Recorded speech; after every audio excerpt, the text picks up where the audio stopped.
السلام عليكم متتبعي قناة جيوسبور، مرحبا بكم.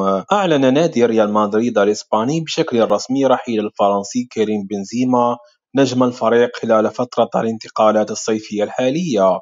وارتبط اسم بنزيما بالرحيل عن صفوف نادي ريال مدريد في الصيف الحالي من أجل الانتقال إلى نادي اتحاد جدة السعودي في صفقة انتقال حر.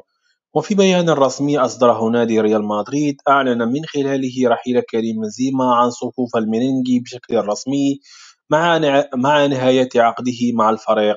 وكان الصحفي توني قد أكد رئيس أنمار الحائلي نادي اتحاد جدة وأحمد كعكي نائبه سيتواجدان في مدريد طوال اليوم الأحد من أجل حسم صفقة بنزيما، حيث من المقرر أن يعقد كريم بنزيما جلسة مع فلورنتينو بيريز رئيس مجلس إدارة ريال مدريد في الساعات المقبلة من أجل إبلاغه بقرار رحيله عن صفوف الميرينغي. كما أشار الصحفي إلى أن هناك حالة من التفاؤل تسيطر على الجانب السعودي في حسم صفقة المهاجم النادي الإسباني خلال هذه الزيارة. وقدم نادي اتحاد جدة بطل الدوري السعودي خلال الموسم الحالي عرضا على بنزيما من أجل الانتقال إلى صفوف الفريق مقابل 100 مليون يورو صافي الضرائب في الموسم الواحد.